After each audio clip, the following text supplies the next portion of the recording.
你有冇遇過有啲人呢？佢哋好似吸血鬼咁樣嘅，但係佢哋吸嘅唔係你嘅血，而係你嘅自信同埋你嘅能量。表面上睇起嚟咧，佢哋好自信啦，好有風度嘅。但係同佢哋一齊嘅時候咧，你會變得好冇自信喎。呢類人呢，我哋有個名稱嘅，叫做自戀型人格障礙患者。佢哋識得好多方法去控制你，令你懷疑自己啦。最得人驚嘅就係咧，你可能完全都唔知道你自己跌入咗佢哋嘅陷阱嘅。如果你想一眼就認出呢啲人，同時保護自己唔俾佢哋傷害，就要睇落去啦。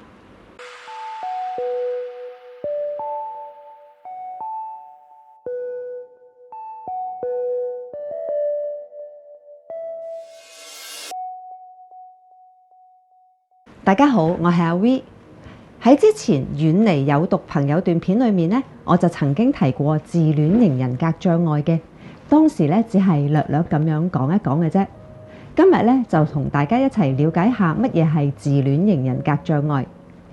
英文咧係 Narcissistic Personality Disorder， 簡稱 NPD。可能你會諗咩嚟㗎？唔係嚇你，佢好似71咁，總有一個喺附近嘅。你哋有冇試過身邊有啲朋友或者同事咧，成日講自己有幾叻啦，有幾靚啦，幾成功啦，但係同佢哋相處咧，感覺好攰嘅。今日我哋就嚟深入了解下自戀型人格障礙。首先咧，講下佢嘅由來啦。呢一個咧係嚟自一個希臘嘅神話。有一個叫做 Narcissus 嘅男仔，佢係自己喺水池嗰度咧見到自己嘅倒影之後咧，就愛上咗自己啦，覺得自己太靚仔啦，就沉迷咗喺自己嘅面貌上面。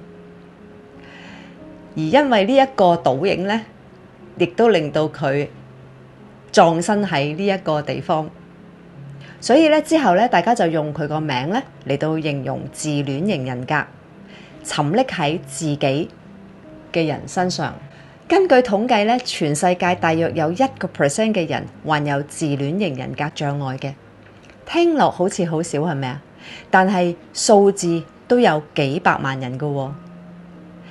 喺精神病嘅診斷手冊入邊咧，NPD 係屬於 B 型人格障礙嘅，即係有戲劇性啦同埋情緒化嘅人格問題。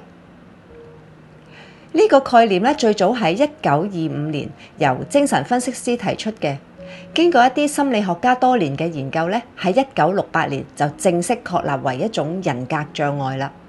NPD 嘅特徵咧，大概分為以下幾類嘅：自我意識膨脹，佢哋會自己覺得自己好特別嘅，與眾不同嘅。舉個例子，佢可能會你成日會聽到佢哋講啊，我買嘅屋啊，買嘅車啊，揀嘅餐廳啊，一定係最好嘅。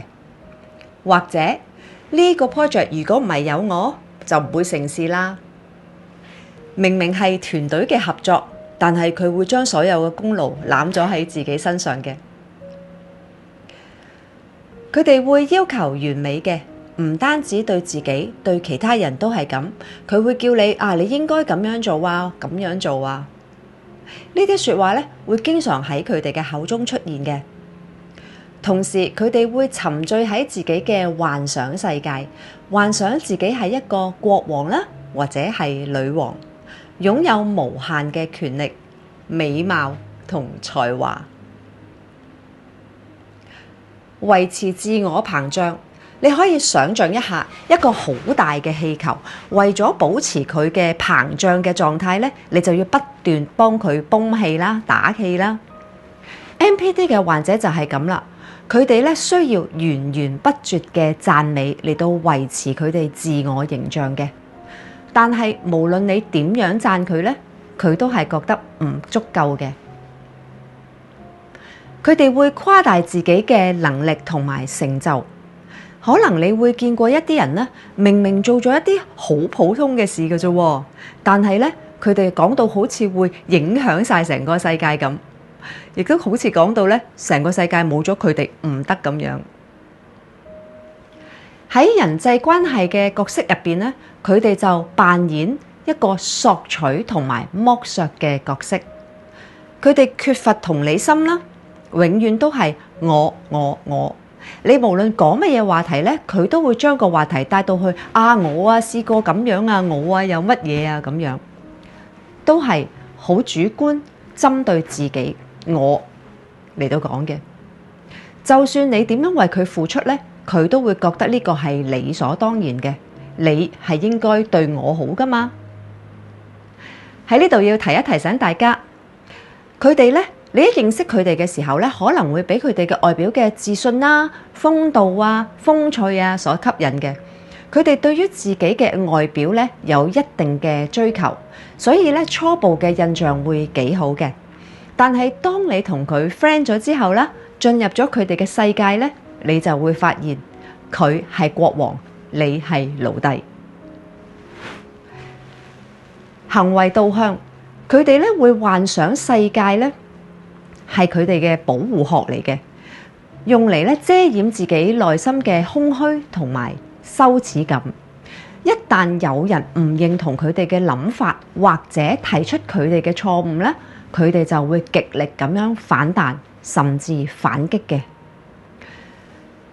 雖然佢表面睇落去係好自信啊，但係佢哋嘅內心其實係非常自卑，缺乏自信。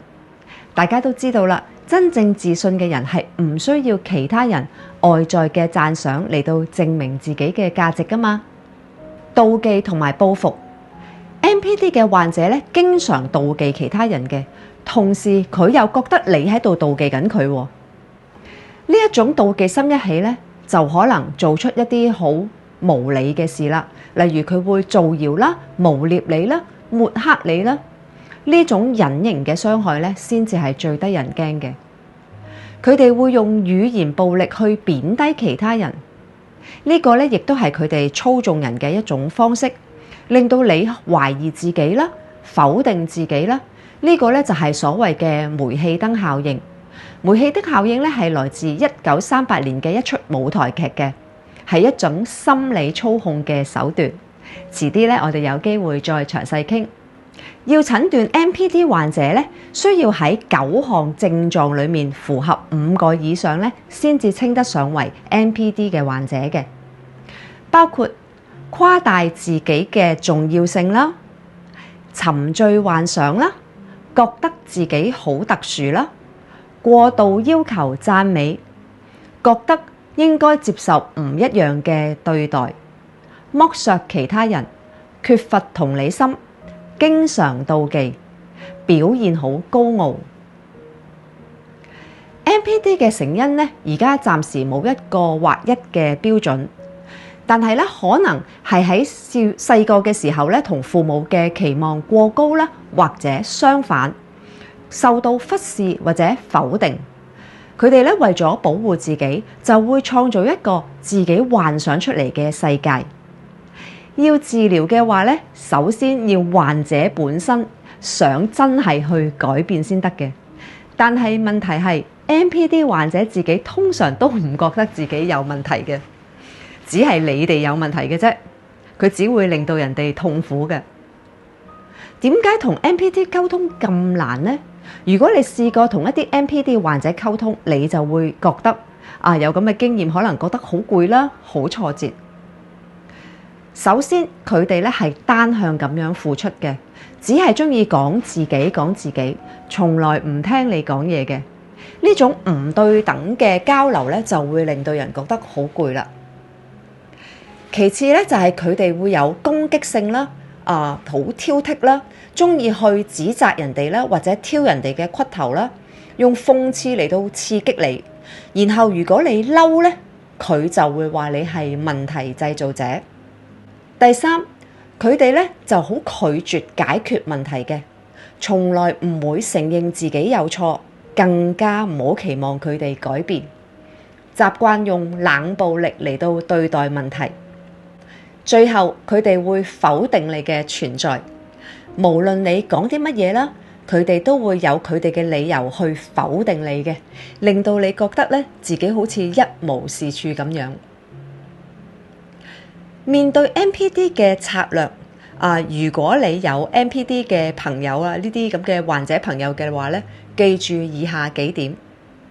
第一，設定界限，一定唔好俾佢過你條界，要好好咁保護自己。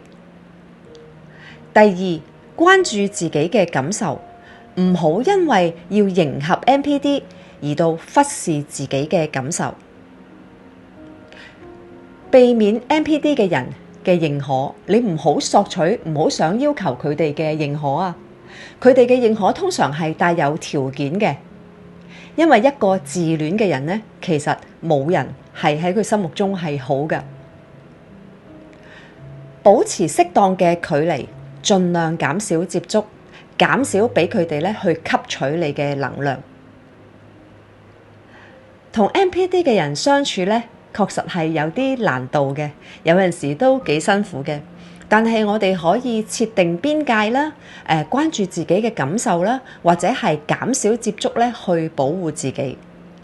記住，你冇義務去一直忍受佢哋嘅自戀行為。雖然佢哋嘅內心咧係其實好脆弱嘅，背後咧有深深嘅自卑感。老實講，佢哋其實係幾可憐嘅。但係始終操控人呢都係一件唔啱嘅事，我哋可以理解，但係唔代表我哋可以容忍。希望今日嘅分享幫到大家。